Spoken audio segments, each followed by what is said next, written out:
আসসালামু আলাইকুম সুপ্রিয় দর্শক, সবাই কেমন আছেন? সবাইকে আন্তরিক শুভেচ্ছা জানাচ্ছি স্বদেশ এগ্রোর পক্ষ থেকে। প্রিয় দর্শক, আমরা এখন অবস্থান করছি মানিকগঞ্জের সিংগাইর উপজেলার চারিগ্রামে, যে অঞ্চলটি পেঁপে চাষের জন্য খুবই বিখ্যাত। বলা হয়ে থাকে বাংলাদেশের সবচাইতে বেশি পেঁপে চাষ হয় এই সিংগাইর উপজেলায়। মানিকগঞ্জ জেলাটি সবজি চাষের জন্য খুবই বিখ্যাত। বিশেষ করে গাজর, বেগুন, করলা এর পাশাপাশি পেঁপে চাষেও কিন্তু মানিকগঞ্জের বেশ সুনাম রয়েছে। আর সবচাইতে বড় একটি বিষয় হচ্ছে মানিকগঞ্জের স্থানীয় একটি জাত শাহী পেঁপে, যেটি কিন্তু সারা বাংলাদেশে ব্যাপকভাবে পরিচিত। তো প্রিয় দর্শক, আজকে আমরা চলে এসেছি মানিকগঞ্জের সিংগাইরের চারিগ্রামে শাহ আলম ভাইয়ের পেঁপের বাগানে। শাহ আলম ভাই পেঁপে চাষে খুবই অভিজ্ঞ।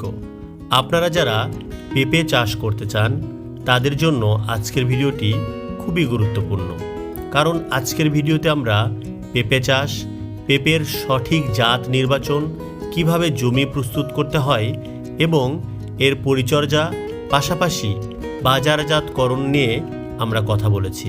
অর্থাৎ পেঁপে চাষ করতে গেলে যে ধরনের জ্ঞানের প্রয়োজন তার সব ধরনের তথ্যই কিন্তু রয়েছে আজকের ভিডিওতে। তাই আপনারা অবশ্যই আজকের ভিডিওটি শেষ পর্যন্ত দেখবেন। আমাদের বিশ্বাস আজকের ভিডিও থেকে আপনারা পেঁপে চাষ সম্পর্কে অনেক কিছু শিখতে পারবেন। এর পাশাপাশি আমরা আজকের ভিডিওতে শাহ আলম ভাইয়ের মোবাইল নাম্বারও দিয়ে দিব। আপনাদের যদি কখনো প্রয়োজন হয় তার সাথে যোগাযোগ করে আপনারা পরামর্শ নিতে পারবেন। আপনারা যেমনটি দেখছেন, শাহ আলম ভাইয়ের পেঁপে বাগান থেকে পেঁপে সংগ্রহ করা হচ্ছে। একটু পরেই এই বাগান থেকে পেঁপেগুলো নিয়ে যাওয়া হবে বাজারে, এবং স্থানীয় বাজারেই কিন্তু এই পেঁপেগুলো বিক্রি করা হবে। আর আমরা শাহ আলম ভাইয়ের সাথে যাচ্ছি। ওই পাশে আরও একটি সুন্দর পেঁপে বাগান রয়েছে, সেই পেঁপে বাগানটি আপনাদেরকে দেখাতে আমরা এখন সেই বাগানটিতে অবস্থান করছি। যদিও বৃষ্টির কারণে এই বাগানের ভিতরের অংশ কিন্তু অনেকটাই পানি এবং কাদায় পরিপূর্ণ হয়ে গেছে, যার কারণে এই দিক দিয়ে আসলে চলাফেরা করাটাও কঠিন। তবু আমরা যাচ্ছি আপনাদেরকে এই পেঁপে বাগানটি দেখাতে, এবং আমরা একটু পরেই শাহ আলম ভাইয়ের সাথে কথা বলে তার এই পেঁপে চাষের যে অভিজ্ঞতা রয়েছে সেগুলোই আপনাদের সামনে তুলে ধরব। আপনারা অবশ্যই তার কথাগুলো মনোযোগ দিয়ে শুনবেন। প্রিয় দর্শক, আমরা এখন আছি মানিকগঞ্জ সিংগাইর উপজেলার চারিগ্রামে, এবং আমাদের সাথে আছেন শাহ আলম ভাই, যিনি দীর্ঘ 6 বছর যাবৎ পেঁপে চাষের সাথে সম্পৃক্ত আছেন। আমরা তার মুখেই শুনবো তার পেঁপে চাষের অভিজ্ঞতা। ভাই, আপনি কেমন আছেন? আলহামদুলিল্লাহ। ভাই, আমরা তো জানি যে মানিকগঞ্জের সিংগাইর বাংলাদেশের অন্যতম একটি পেঁপে চাষ সমৃদ্ধ উপজেলা, জি যেখানে প্রচুর সবজি চাষ হয়। পাশাপাশি পেঁপে চাষেও আপনারা অনেক এগিয়ে আছেন। জি আর আপনাদের লোকাল একটি ব্র্যান্ড জাত, যেটি শাহী পেঁপে, আমার মনে হয় যে এই পেঁপে দ্বারাও মানিকগঞ্জ জেলার অনেক পরিচিতি হয়েছে, জি তাই না? তো আপনারা অবশ্যই অন্যান্য অঞ্চল থেকে, বাংলাদেশের অন্য যে কোনো অঞ্চল থেকে আপনারা পেঁপে চাষে অনেকটা এগিয়ে আছেন। জি তাই আমরা আজকে এসেছি আপনাদের এই অঞ্চলে, এবং আমরা আপনাদের পেঁপে চাষের অভিজ্ঞতা তুলে ধরতে চাই। তো আপনার সেই পেছনের গল্পটা আমাদেরকে একটু সংক্ষেপে বলেন, যে কিভাবে, কি চিন্তা করে আপনি পেঁপে চাষটা শুরু করেছিলেন সেই সময়টায়। আলহামদুলিল্লাহ, আমাদের মানিকগঞ্জ সিংগাইরে বিশেষ করে আজ থেকে প্রায় 20-25 বছর যাবতই এই আমাদের সিংগার জয়মন্টপ এলাকাতে পেঁপে চাষ হয়ে আসছে। তো আমরা ওখানকার পেঁপে চাষিদের দেখা দেখি, এবং আমাদের এক আত্মীয় স্বজনরা ওখানে করে, ওখানে দেখা দেখি আমরা দেখলাম যে পেঁপেটা আসলে এটা একটা লাভজনক একটা কৃষি প্রজেক্ট। দেখা গেছে এর পাশাপাশি অন্যান্য কাজও করা যায়। সেই জন্যই আমরা, যেহেতু আমাদের মূল ব্যবসা হলো হোটেল ব্যবসা, তো পরবর্তী চিন্তা করলাম যে আমরা পাশাপাশি এই কাজগুলো করতে পারি। তখন আমাদের নিজস্ব জমিও আছে, তো আমরা ওইখানে প্রথমত শুরু করলাম পেঁপে চাষ। তো আলহামদুলিল্লাহ, প্রথম বছর থেকেই আমাদের গ্রিন শাহী জাত, যেটা রাজা শাহী বলে, গ্রিন শাহী বলে, এই শাহী জাত যেটা, এটা অনেক ভালো ফলন। তো আমরা এটা থেকে শুরু করে আলহামদুলিল্লাহ এখন পর্যন্ত আমরা এই কৃষির সাথে, পেঁপের সাথে, বাগানের সাথে জড়িত আছি। আলহামদুলিল্লাহ, আমার তো টার্গেট যেন আমি যতদিন বেঁচে থাকি আমার কিছু না কিছু পেঁপের বাগান থাকবে। আর পাশাপাশি আমরা দেখা গেছে এখান থেকে সারা বাংলাদেশে পেঁপের চারাও সেল দিই, বীজও সেল দিই।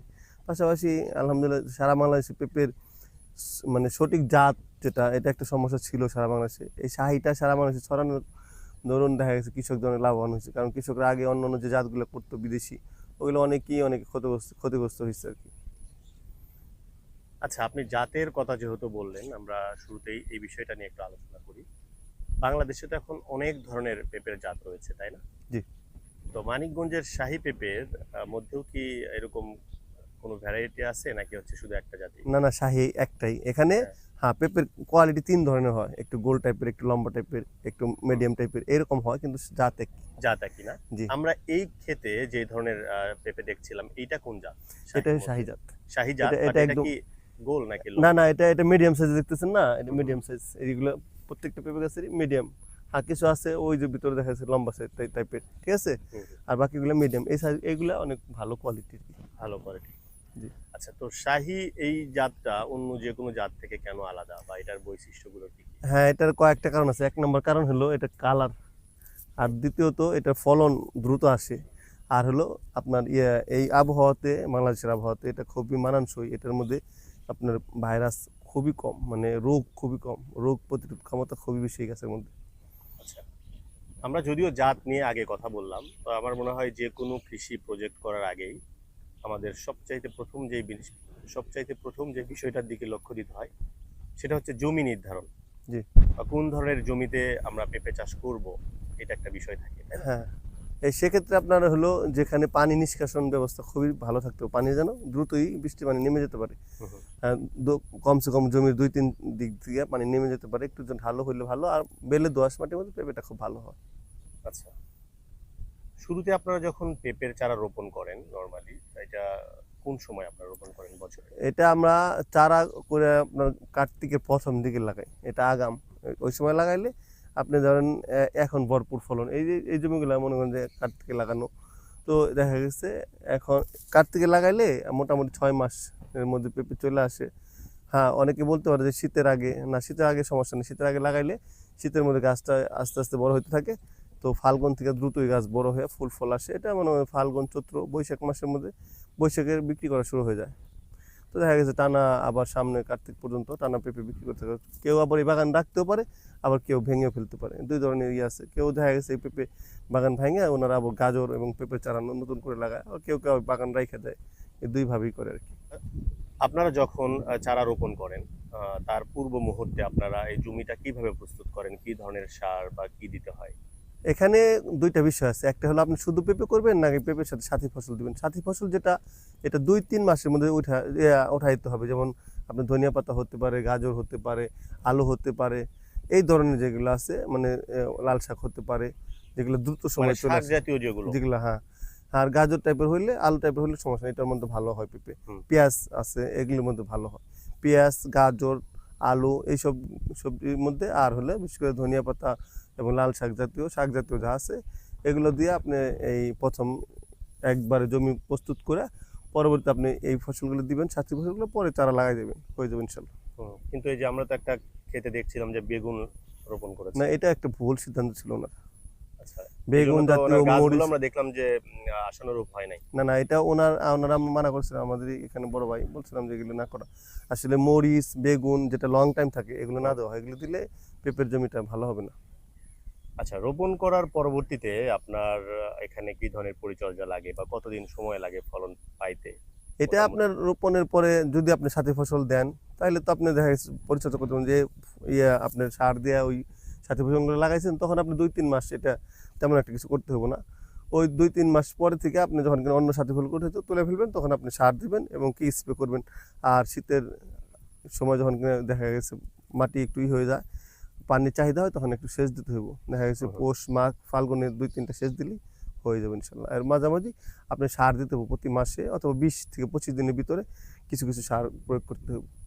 আচ্ছা, পেঁপেতে আসলে রোগ হয় কি ধরনের, মানে কি ধরনের রোগ বালাই আপনার হ্যাঁ, নরমালি পাই? আমাদের সাহিত্য রোগ খুবই কম এখানে। আমরা যদি পিজিআর আর হলো কিছু পোকার ওষুধ আর ট্রাইকোজেব যেটা আছে ম্যানকোজেব গ্রুপের, এই ম্যানকোজেব দিয়ে রাখলে আপনার 15 দিন পর পর আর কোনো সমস্যা হয় না আর কি।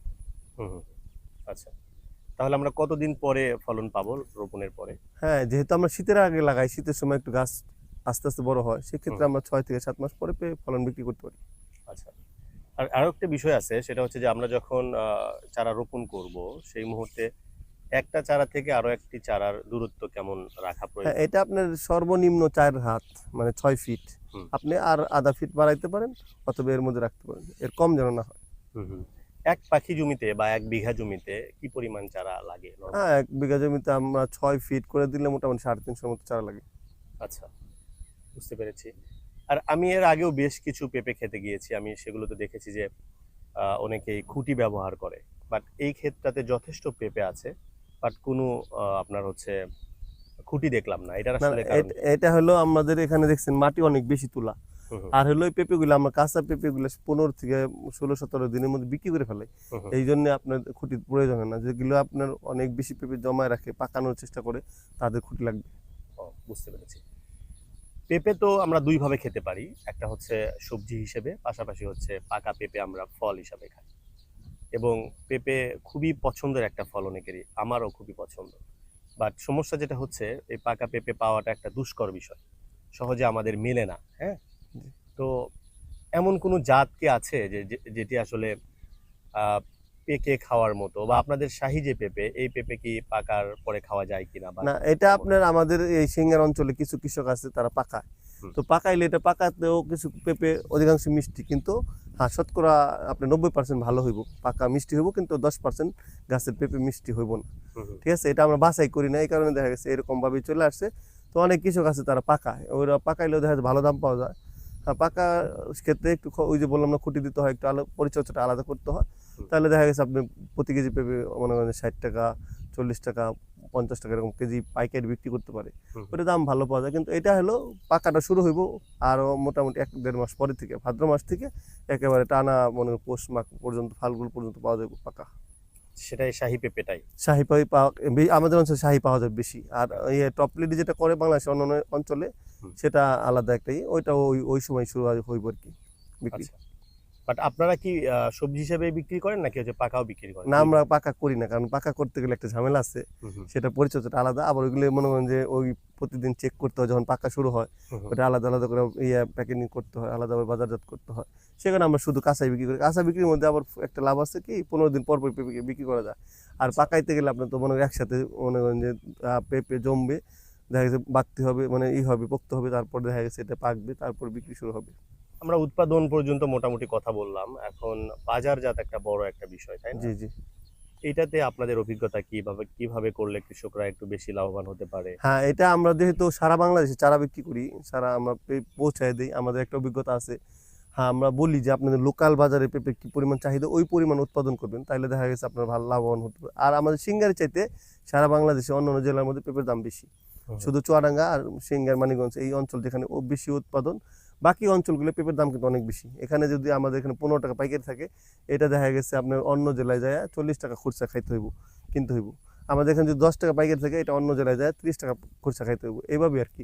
আমরা যেমন অন্য অন্য জেলাতে এই ফরিদপুর, রাজবাড়িতে যে কৃষকদের দিছি, তারা ওই লোকাল বাজারে বিক্রি করে, ক্যারেট করে, ওরা বিক্রির দাম বেশি পায়। আর আমরা পলি অথবা বস্তা বিক্রি করি, তো আমাদের ওগুলো বড় ট্রাক লোড দিয়ে অন্য জেলায় যায়, এই কারণে একটু এখানে রেট কম। দামটা একটু কম পান আপনারা? হ্যাঁ, কিন্তু অন্য অন্য জেলায় যারা বাগান করবে তাদের আমরা বলি যে আপনাদের বাগানের, আপনাদের শহরে কি পরিমাণ চাহিদা আছে, ধরেন 10 বিঘা 20 বিঘার চাহিদা আছে, ওইভাবে আপনি উৎপাদন করেন, আপনি অনেক ভালো লাভবান হতে পারবেন। হুম এটা হুম। হলো বাজার ব্যবস্থার একটা সিস্টেম। বুঝতে পেরেছি আমি। এভারেজ আপনার বিগত বছরগুলোর সাথে যদি আমি মানে মিলিয়ে চিন্তা করি, এভারেজ আপনারা এই 6 মাস বা যতক্ষণ পেঁপে আপনাদের থাকে, কেমন দাম পান আপনারা? বাজারটা কেমন থাকে? হ্যাঁ, আমাদের পেঁপের সবচেয়ে বেশি দাম থাকে হলো আপনার এই বৈশাখ চৈত্র, বৈশাখ হুম। জ্যৈষ্ঠী আষাঢ়, এই 3 মাস পেঁপের দাম থাকে। বৈশাখ জ্যৈষ্ঠ হলো 2 মাস অনেক দাম থাকে, ওই সময় 1 কেজি পেঁপের দাম থাকে পাইকারি 50 টাকা, 45 টাকা, 60 টাকা পর্যন্ত পাইকারি থাকে। হুম হুম। ওটা খুচরা বাজারে তখন 80 টাকা চলে আসে, কিন্তু তখন ফলন গাছে খুবই কম থাকে। ও আচ্ছা। আর নতুন গাছে কিছুটা ফলন চলে আসে, ওই নতুন ফসল হিসেবে দাম বেশি থাকে। হুম হুম। জি। আচ্ছা, এখানে আমরা একটা গাছ দেখতেছি, খুবই হৃষ্টপুষ্ট একটি গাছ, খুবই সুন্দর এবং কোনো রোগে আক্রান্ত না, এবং যথেষ্ট ফল আসা শুরু হয়েছে এই গাছে, তাই না? এরকম একটা গাছ থেকে আপনাদের এই মানিকগঞ্জের শাহী পেঁপে এক বছরে মানে কত কেজি আপনারা পাবেন আনুমানিক? এইরকম গাছে আলহামদুলিল্লাহ এই বাগানে তো সব গাছে অনেক সুন্দর। এই গাছে বাগান থেকে প্রত্যেকটা গাছ থেকে প্রায় 2-2.5 মণ করে পেঁপে তোলা যাবে। 2-2.5 মণ পেঁপে উঠানো যাবে। জি, ধরেন আমরা 15 দিন পর পর করে যদি হিসেব করি তাহলে 6 মাসে 12 বার, হুম। ধরেন 11 বার, ধরেন 10 বার, 10 বারে যদি কিনা আপনি মনে করেন প্রতি গাছ থেকে 7-8-10 কেজি করে নেন, অনেক পেঁপে। হুম, হুম। দেখা গেছে 5 কেজি করে আসলেও তো অনেক কেজি। আচ্ছা, ঠিক আছে না? এটার এরকম। বাজার মূল্য কেমন হতে পারে আপনার পুরো হ্যাঁ, বছরে? এটা তো ধরেন আপনি যদি 2 মণ পেঁপে পান, 2 মণ পেঁপের দাম ধরি যদি কিনা আপনার এই 12 টাকা 13 টাকার মধ্যে কেজি হয় তাহলে মণ 500-600 টাকার মধ্যে মনে করেন যে হুম। 15 টাকা হইলে 600 হইলে 1200 টাকা একটা গাছে পাইবেন আপনি 2 মণ পেঁপের দাম। আচ্ছা, তাহলে প্রফিট 1 বিঘা থেকে 2 লক্ষ টাকা করা সম্ভব? হ্যাঁ, যদি বাজার ব্যবস্থা ভালো থাকে তো অবশ্যই সম্ভব। কিন্তু সম্ভব না? বাজার ব্যবস্থা তো আর আমাদের হাতে না। হ্যাঁ, এটা তো অবশ্যই কাঁচা মালের তো আসলে এভাবে বলা যাবে না। তবে আমরা যেরকম হিসাব করলাম যে 3.5 লাখ বা 3 হ্যাঁ, লাখ যেমন যদি আজ ধরি। থেকে গত বছরের আগের বছর, ওই বছর কিন্তু পেঁপের দাম অনেক ছিল। হুম, প্রায় 30 এই সময় 30-35 টাকা ছিল। হ্যাঁ। আরেকটা বিষয় হচ্ছে আলু যখন কিনা একটু অনেক দাম বেড়ে যায় তখন পেঁপের দাম অনেক বেড়ে যায়। যদি ধরেন গতবার আলুর দাম কম ছিল এবারও কম। কিন্তু এবার অতিবৃষ্টির কারণে পেঁপের দামটা একটু ব্যালেন্স আছে, একটু ভালো আছে। হ্যাঁ, অনেক ক্ষেত তো নষ্ট হয়েছে। জি, অন্য ফসল তো কম। এখন অন্য অন্য ফসলটাও কম এবং অন্য হচ্ছে সবজি নেই। পেঁপে ক্ষেতও তো আমরা দেখলাম যে মানিকগঞ্জে অনেক জায়গাতে তলিয়ে গেছে জি, জি, জি, একটু বা নিচে যেগুলো নিচে। একটু নিচু অঞ্চল ছিল। হ্যাঁ, অতিরিক্ত বৃষ্টি পানি আটকে গেলেও ওখানে হুম। ক্ষতিগ্রস্ত হয়ে যাবে। এবং এটা তো অনেক বড় একটা ক্ষতি না যে আপনার তা তো এরকম অবশ্যই। ফল আসছে সেই গাছটা সে নষ্ট হয়ে এখন গেল। মাত্র টাকা পাইতে হুম। শুরু করবে। হ্যাঁ, তার মানে এটা খুবই গুরুত্বপূর্ণ যে জমিটা যেন উঁচু হয়, জি, তাই না? ফলন কিছুটা কম হোক জি, বা বাজার দরটাও যদি কিছুটা কম থাকে তারপরেও সে টিকে থাকতে পারবে। জি।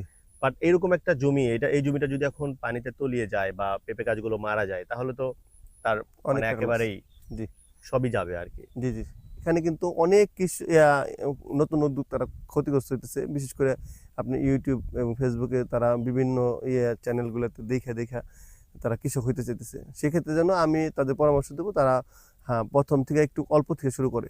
আর একটু হুম, ট্রায়াল দেয় এবং জাতগুলা সঠিকগুলাই করে। আর যদি কিনা আমাদের সাথেই করে সে যদি আমাদের এখান থেকে দেইখা অথবা আমাদের সাথে বিশ্বাস করে তাহলে আমরা তাদেরকে যেভাবে পরামর্শ দেব আমাদের নাম্বার থেকে তারা আমাদের সাথে যোগাযোগ করে পরামর্শ করতে। আর যারা অন্যান্য যেমন শশা করে অন্যান্য বিষয়গুলো করে এগুলো যেন তারা একসাথে 10-20 লাখ টাকা ইনভেস্ট না করে হুম, তাহলে কিন্তু তারা অনেক ক্ষতিগ্রস্ত হবে। আমি অনেকগুলো লোককে দেখছি যারা প্রথমেই দেখা গেছে অনেক মালচিং করছে, অনেক জমি লিজ নিয়ে অনেক বেড়া টেরা দিয়ে অনেক টাকা হুম, খরচ হুম, করে ফেলছে, তারা অনেক ক্ষতিগ্রস্ত হয়েছে। কারণ কৃষিটা অনেক টাফ, এটা মনে করেন যে আপনার বুঝতে হয়, বাজার ব্যবস্থা বুঝতে হয়, হুম, তারপর জাত বুঝতে হয়, তারপরে পরিবেশ বুঝতে হবে, হুম, সবসময় সব ফসল হয় না। ঠিক আছে, এগুলি যেন তারা বুঝে আস্তে অল্প থেকে শুরু করে, সে 1 বিঘা থেকে শুরু করুক, আধা বিঘা থেকে শুরু করুক, একসাথে যেন 10 বিঘা 20 বিঘা শুরু না করে, তাহলে কিন্তু সারা বাংলাদেশের চিত্র অনেকে দেখা গেছে রিটায়ার করে অনেক মানুষ বা সেনাবাহিনী থেকে বিদেশ থেকে প্রবাসী সেনাবাহিনী থেকে ভাইরা কষ্ট করে টাকা হ্যাঁ, আবার উপার্জন করে নিয়ে সেনাবাহিনী আসে। থেকে পুলিশ থেকে দেখা গেছে হুম, রিটায়ার করে তারা শুরু করে দেয়, তারা 15-20 লাখ 30 লাখ টাকা মনে করেন লস ক্ষতিগ্রস্ত করে হয়। ফেলে। এটা হ্যাঁ, এটা আর কখনো এখানে করা যাবে না। কিছু অসাধু লোক আছে যারা ফেসবুকে এবং ইউটিউবে তাদের এমন কথাগুলো বলে আর এমন ভাবে উপস্থাপন করে হুম, আর তারা এমন বীজ আর এমন চারা দিয়ে দেয় দেখা হুম। গেছে তারা কৃষকরা অনেক ক্ষতিগ্রস্ত হয়ে যায়।